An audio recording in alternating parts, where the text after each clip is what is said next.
Let's continue with the calculation of conductivity of a solution. So let me write down the expression of conductivity once again for you. So conductivity, that is kappa, is equal to G into L by A.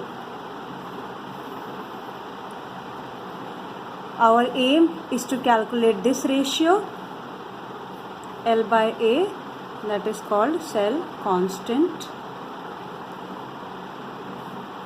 denoted by symbol G star. So we are going to take a solution whose conductivity we already know, and that solution is 0.1 molar KCl. So the conductivity of this solution we already know. We will calculate resistance first.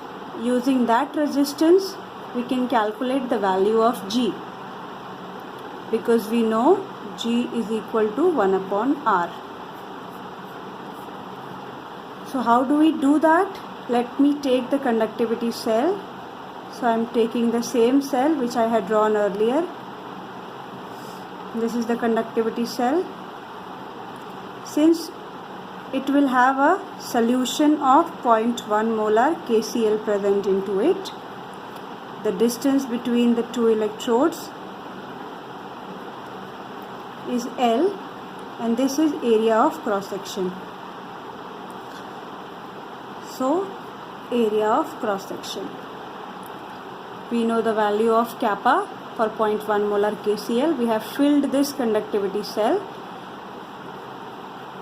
with 0.1 molar KCl. We need to find out the resistance of this cell. So to calculate resistance, I told you we will use Wheatstone bridge principle. So we are going to connect this into the Wheatstone bridge. It consists of 4 resistances, one of which will be our conductivity cell.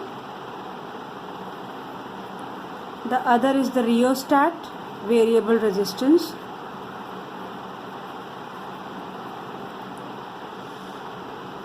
Here we will have a jockey which is movable. This is again connected to 2 other known resistances.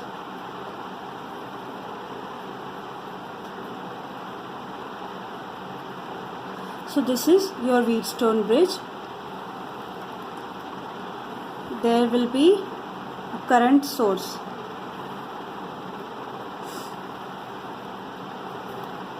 Okay. This will be a resistance of your conductivity cell. Let this be R1, this be R2, R4 and R3. Now according to Wheatstone bridge principle, what we are going to do is we are going to move this rheostat. We are going to set resistance of this rheostat. R3, R4 we already know.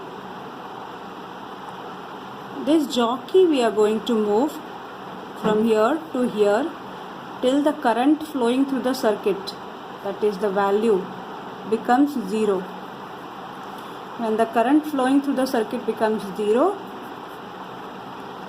R1 upon R2 is equal to R3 upon R4. So we can calculate R2 is equal to R1 into R4 upon R3. So this is how we are going to calculate the resistance of our conductivity cell. Once we know the resistance value, we can calculate G. G is equal to 1 upon R. Once we know G, kappa we already know.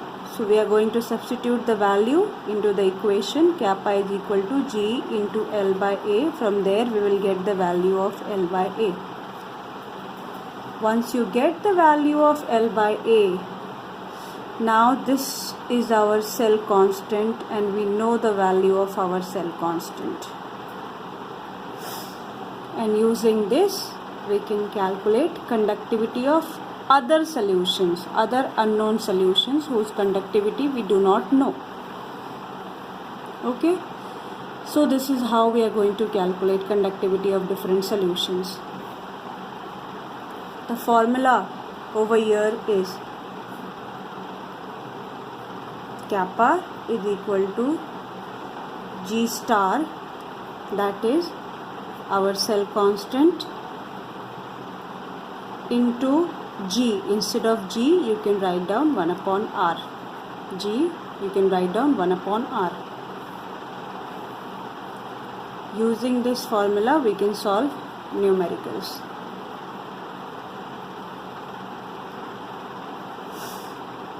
Hope you understood. Kindly remember the formula because numericals are asked on this formula. Okay.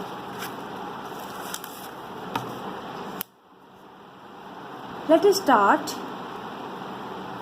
with a related topic, but a new term we are going to use: molar conductivity.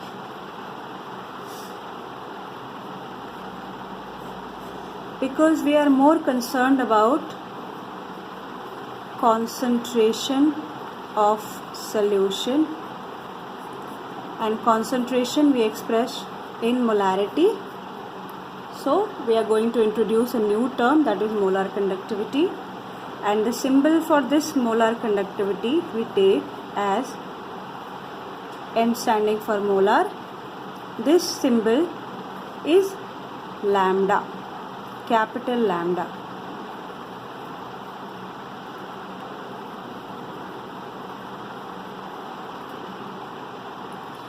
So you can simply call it lambda. We know the small lambda to be this symbol.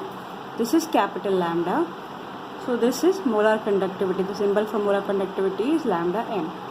And the relationship between lambda m and kappa is lambda m is equal to kappa upon C, where kappa is taken in Siemens. The unit for kappa is Siemens meter inverse, and concentration will be mole per meter cube. But generally we express kappa in Siemens centimeter inverse, and moles per liter. Concentration is expressed in moles per liter. So when you do that calculation, lambda m is equal to 1000 into kappa upon C. Now you have to substitute kappa in Siemens centimeter inverse and concentration in moles per decimeter cube or per liter. The relationship is 1 Siemens centimeter square mole inverse is equal to 10 raised to minus 4 meter square mole inverse. This is the relationship. Using this relationship we have come to this expression. So don't go into the conversion factor if you are finding it very confusing. Just remember you have to multiply it by 1000 when you substitute these values. Numericals are asked based on this formula as well.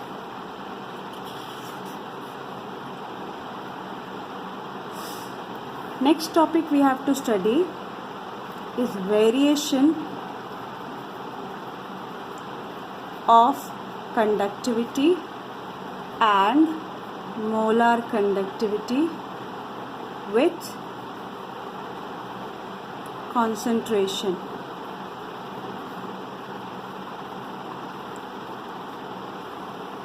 Before we go in detail into these two variations, what you need to remember is conductivity is the conductance of ions present in 1 ml, that is centimeter cube, of a solution. So even if you take larger quantity of solution, conductivity kappa only depends upon ions present in this area, in this volume, 1 ml.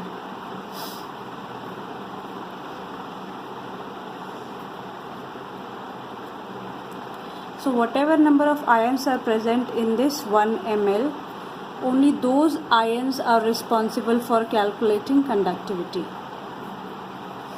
Whereas molar conductivity depends upon ions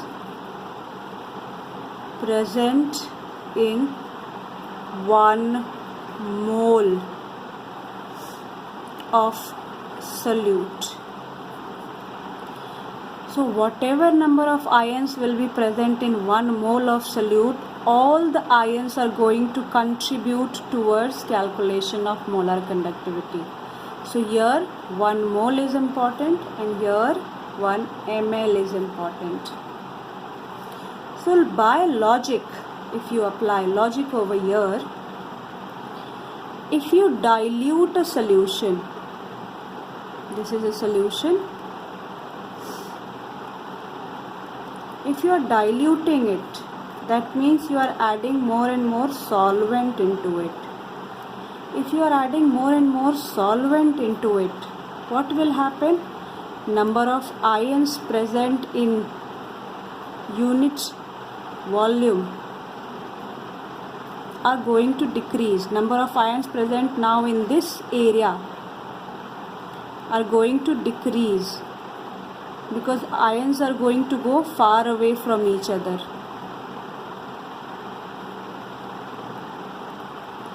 And because of that, what happens?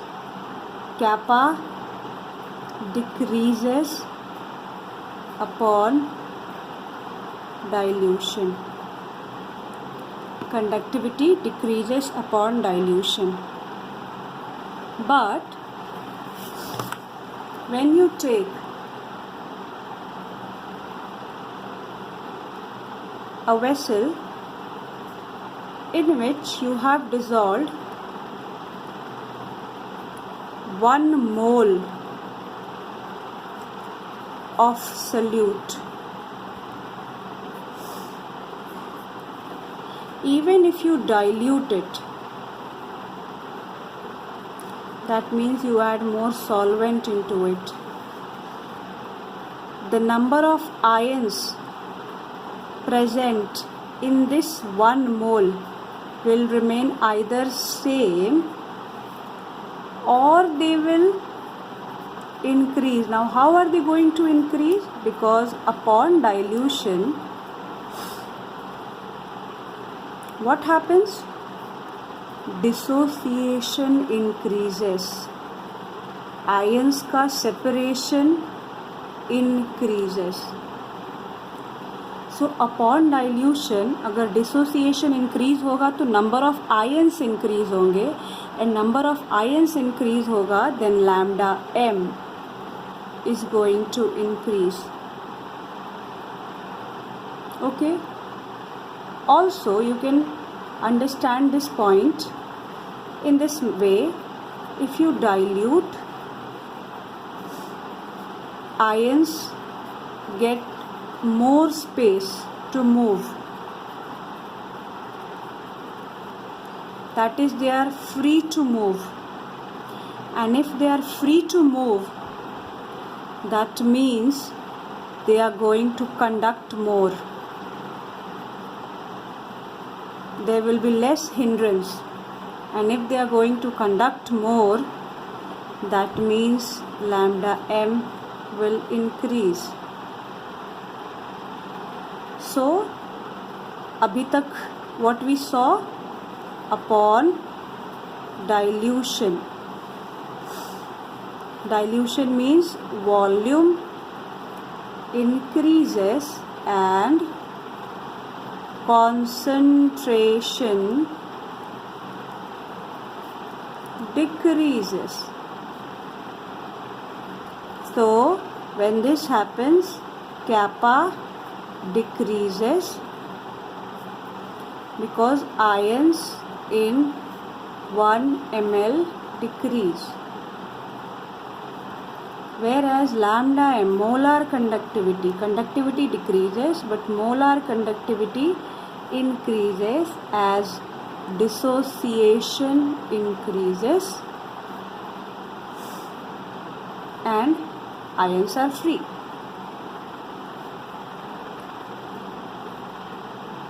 Again, this increase is different for dilute and concentrated solutions. Hope you understood. We'll stop over here. We'll study that relationship in detail in the next video.